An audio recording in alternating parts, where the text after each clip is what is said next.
Good morning mga suki naming ambitiousness all over Palawan. Alright, so ang client natin for today is nakita niya lang daw po ang video natin na dumaan sa kanyang Facebook at agad-agad dito siya pumunta sa atin instead na pumunta sa ibang salon na nirecommend sa kanya ng kanya mga beshi waps. No, diba? Well, blessed kami sobra kasi nung time na ito marami rin talaga kaming client at isa siya sa mga client namin na ang sabi sa amin nakita lang daw nila ang aming mga videos online or sa Facebook kaya sila napapunta dito. Pero syempre hindi naman natin bibiguin ang ating mga client sa kanilang expectations. Kaya tara na, applyan na natin ang rebonding cream part 1 ang kanyang hair. Diba nakasmile pa? Mapapansin nyo kahit medyo malabo, magandang client namin. Diba? Maganda talaga yan si Madam Chinita, diba? Flawlessa, kinesa, lahat na nasa kanya. Di ikaw nung pinagpala, char. Ingit yan. But anyway guys, after ng application of course, binabad na namin siya for 30 minutes to 1 hour. And dito po guys, preparing na tayo para emulsify yung hair niya. Or mag-a-apply na rin po tayo sa roots para wala tayong maiwan na part ng hair niya na medyo kulot-kulot, diba? Kasi usually pag hindi mo nalalagyan talaga yung roots, unat yung medyo yung 1 inch away from the root pababa, tapos yung roots medyo kulot or medyo wavy. So doon nagkakaroon minsan ng back job talaga ang mga stylist kapag hindi na-apply ng maayos yung mga roots ng hair, kasi syempre babalik yan ng mga client sa inyo.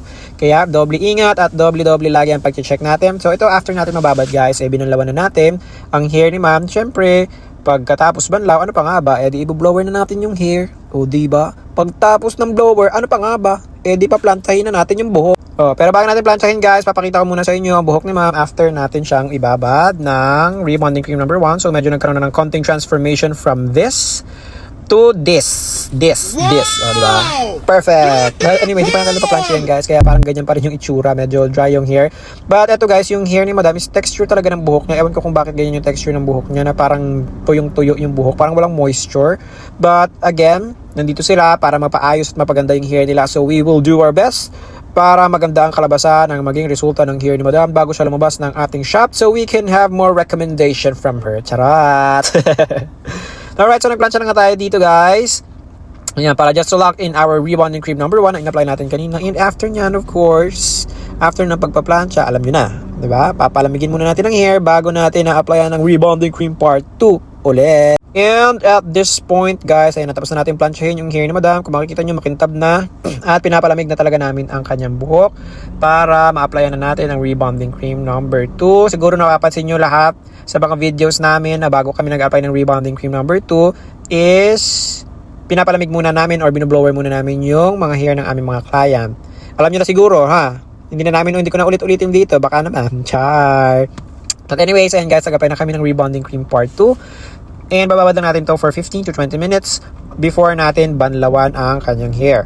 And of course, pag nabanlawan na natin, same procedure again, i-blower and then papakita na namin sa inyo ang final result ng kanyang hair before natin ipadaanan ng iron para sa final na looks or sa final touch ng hair ni madam for this rebonding session, diba? And again, moving forward, fast forward na naman para sa ating blow drying po, kasi sobrang tagal po talaga mag blow dry ng buhok guys, alam nyo yan. Kahit siguro sa sarili nyo gusto nyo itry basa yung buhok nyo tapos blower nyo, ewan ko lang kung di kayo abutin ng syam-syam, diba? So fast forward natin, and after that nakikita nyo naman na pack, diba? Basa pa po yung ibang part ng hair ni ma'am, pero kitang-kita nyo na yung difference ng video dito habang binoblower natin siya compare dito.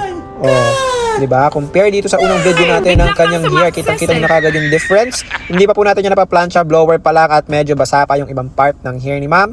Pero kitang-kita nyo na yung pagbabago, diba? Hindi na siya ganun ka-dry kasi sobrang shiny na siya, sobrang manageable na siya tignan at sobrang smooth na ng hair. So anong masasabi nyo, ha? Baka may masabi pa kayong hindi maganda. Naku, pabubulayin kong bibig nyo. Char!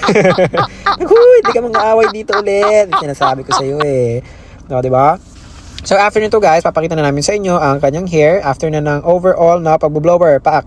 Diba? Pack. Yan guys. Diba? Kung mapapansin nyo, although meron siya mga tangles, but that's very easy to remove. Diba? Ida-dust out lang natin yan mamaya after natin na ipakita sa inyo itong i-flex natin ito sa inyong, ayan. Diba? Ganda. After natin ma-flex. So, ito na yung kanyang finished product. Ano pong masasabi nyo guys, ha? Sa mga client naming ambitiousness dyan all over Palawan, anong masasabi nyo? Gusto nyo rin ba ng ganitong klaseng hair? If you want, you can PM me directly or you can message us sa amin pong page na Glamorosa Salon Palawan. Ayan. So, thank you so much guys for watching ang aming munting video at hanggang dito na lang muna. Thank you so much and I'll see you soon. Bye!